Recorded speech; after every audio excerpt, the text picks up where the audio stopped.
উত্তরবঙ্গের অন্যতম বৃহৎ চামড়ার বাজার দিনাজপুরের রামনগর। কুরবানির ঈদে জেলার সিংহভাগ চামড়া বেচাকেনা হয় এখানে।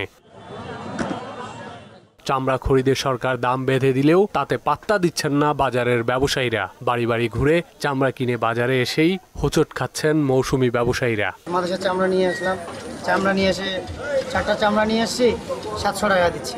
মাল কিনতাম আমরা 1600, 1700, 1500, সেই মাল আমাদের কিনতে হচ্ছে 200, 100, 150, 300। চামড়া দামে নাই, এখন কি করবো আমরা?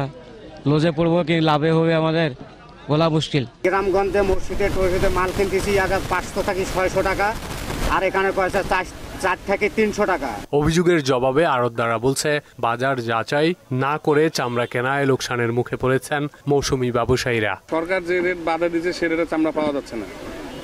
কাঁচা চামড়ার দাম বেশি।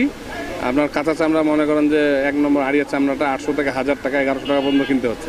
দাম কম থাকায় সরবরাহ কম এমন দাবি করে ব্যবসায়ী সমিতির সভাপতি বলছে, সীমান্তে নজরদারি না থাকলে ভারতে পাচার হয়ে যাবে চামড়া। পাকাই চামড়া কেনার মতো একটা দেশ চীন, আর কোনো দেশে বিক্রি হয় না।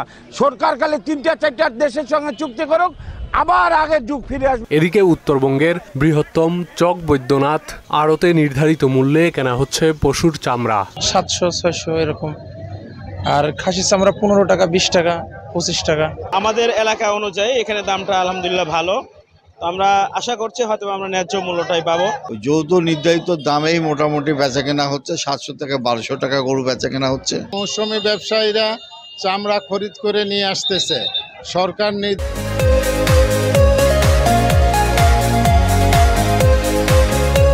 নির্ধারিত দামেই চামড়া ক্রয় বিক্রয় হচ্ছে। কোম্পানিরা আসবে, তাদের কাছে আমরা ন্যায্য মূল্যে বিক্রি করবো আশা করছি। চামড়া পাচার বন্ধে প্রশাসন সতর্ক রয়েছে বলে জানালেন পুলিশ সুপার। তারা যেন এখানে এসে নিরাপদে তাদের সেই ব্যবসা বা তারা এখানে কেনাবেচা করতে পারেন, সেই পরিবেশটা বজায় রাখার জন্য আমরা কিন্তু আমাদের থানা পুলিশ, আমাদের ট্রাফিক পুলিশ, আমাদের ডিবি পুলিশ আমরা বিভিন্নভাবে কিন্তু এখানে মোতায়েন করেছি। ন্যায্য মূল্য নিশ্চিত না করা গেলে চামড়া শিল্প ধ্বংস হয়ে যাবে বলে মনে করেন ব্যবসায়ীরা। তানজিদ ভুইয়া, মোহনা সংবাদ।